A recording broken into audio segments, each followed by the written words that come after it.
When I was a kid, my parents gave me a little transistor radio.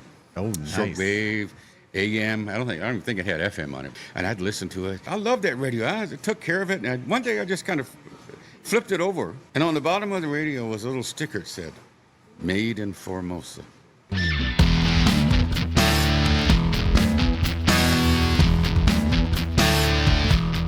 I'm here with the legend, Tony Taylor. Hey, thank you for having me, Eddie. So you started in Honolulu. I actually started in Georgia. Oh, Got my first job down in Brunswick, Georgia, and was there about a year. Learned a lot. I graduated from a broadcasting school called Elkins. Got my first class license. Moved around the Southeast. Went up to Chattanooga, Tennessee.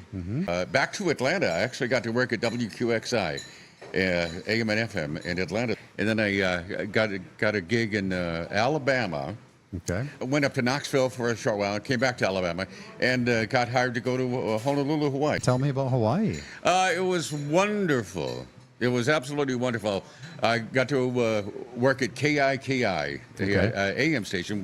We put the FM station on the air while I was there. We got actually hoisting up the FM antenna at night. And that's awesome. Flew there. I said, wow, I'm home. Okay.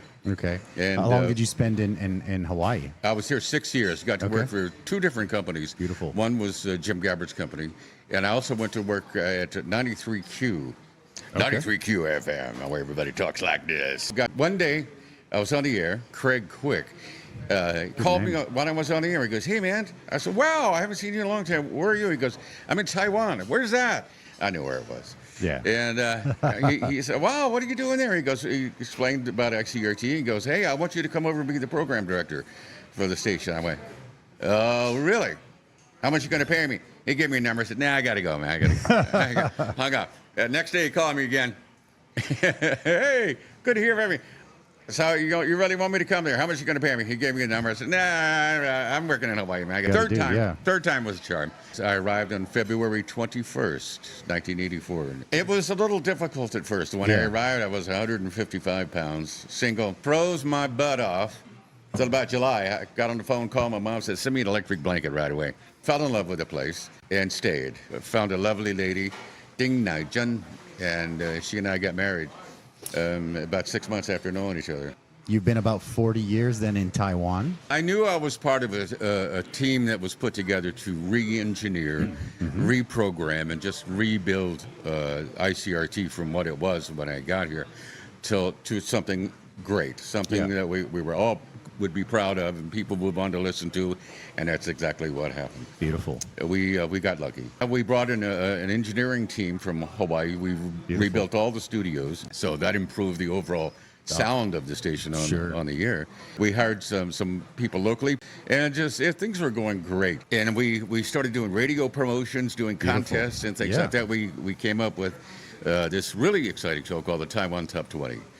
Became part of a TV show called Jing Chu Long Hu Bang. Okay. With Fu Gua and Fang Di and a couple other people. And I was on that crazy TV show for almost 5 years. Well, let me tell you about stardom. Yeah. Okay, I was on the TV show for a couple of weeks, and I started going outside, and people were going, Who is that guy? I've seen that guy. I mentioned to my wife, she goes, "Why are these people staring at me?" She goes, "Get used to it or quit." Okay. So I had to get used to it. I just had to ignore them. Be nice, nice, but don't let it bother you. And finally I got over it. After about 99, they offered me retirement. I said, okay, I'm going to retire. Took a trip and went some places. And then I got bored real quick. I started playing my piano again. And started thinking about playing in a band again. And then ICRT, Craig Quick had left and gone to Hong Kong. Okay. And Doc Casey had taken over as general manager. And he called me up and said, "We're having problems with ratings and some other things. I said, would you come up and help us out?" So I'd be more than happy to. When the internet first came out, we got on it quickly. Yeah. We became one of the first radio stations to broadcast live on the internet. Yeah, beautiful. Since we had a license to broadcast and play music. Amazing, paying royalties and things like that. It was great. Yeah. And my goodness, it just exploded. So what happened over the years, people were in their, if they were in their car, the kids were in their car, they were looking at their phone. Yes. They're not listening to the radio. Mom and Dad still listened. The older demographics were still there, but the money demographics were getting smaller and smaller and smaller. Gotcha. Now it's a whole different ballgame. It's tough for radio to pull those people back. Understand. But it's not impossible. Okay. If you do the right things, offer the right elements that gave people a reason to listen to the radio, you can still do it. This is my radio station. A lot of people listen to the radio when they were alone at home, and we were their friends. Yeah. We were their comrades. You could say anything. You could call us up on the phone and talk to the DJ. We can record you and say, hey, what song you want to hear? I want to hear that new Michael Jackson. You got it. Boom, there it is, What do you think makes a good radio DJ? It's not the voice. Okay. It's the words. Okay. that you choose. It's talking to your audience and relating to them and make them feel like they know you.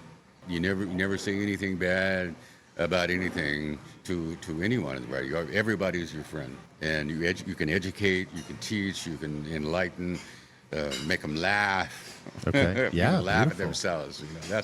We're a reflection of the society that we live in. Yes. And especially in the music world, we're a reflection of what's going on internationally. What's the biggest change that you've noticed from, you were out there on the front lines, radio DJing in the 70s till now? The only thing in life is change, right? Okay. Yeah. Everything changes. Nothing stays the same. To be honest, what keeps music alive is people playing music. Okay. People taking guitar lessons.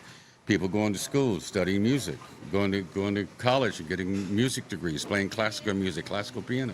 It's how you relate music to people's everyday lives. It's what you get out of music. For me, that's why I still play. I have a band now called, oddly enough, the Tony Taylor Band.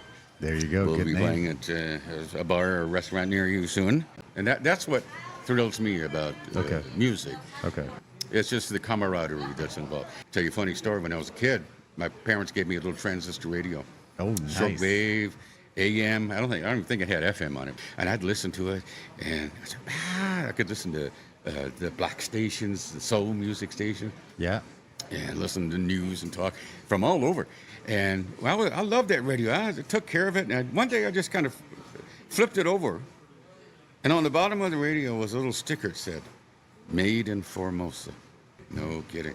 First My touch destiny point. was sealed. Beautiful. Okay. I became on that radio in Taiwan. Taiwan. Back then they called it Formosa. This was The beautiful islands. 50s, right? I'll tell you a funny story. Played that song on the radio. And at the time, we were not supposed to say, "like a virgin." Yeah. Okay. We were not supposed to say the V word. You weren't supposed to say the V word on. Yeah, unfortunately, I did. Okay. I wasn't thinking, that's Madonna Like a Virgin, the latest hit song. And turned the mic off and went to a commercial or something. Phone rang. Picked it up. "Hi, it's Tony." Irate mommy.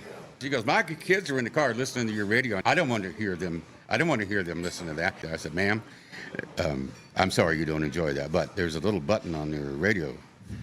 Flip it somewhere else and turn it off. Gotta go. Bye." Gotta go by. Someone like yourself that's been doing it forever. Why don't you have a podcast? I don't really have that much to say anymore, really.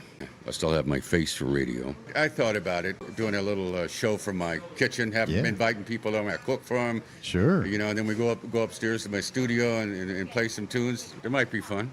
Well, Yeah. I will consider it. You're saying that you're, semi-retired now, so you might have a little more time to do something like that. I just want to send out a great big thank you. I've mentioned this to him time and time again, but I'll say it again. To Craig B. Quick. Okay. If it weren't for him, I would not be here. Okay. I hired him to work for me. He hired me to work for him.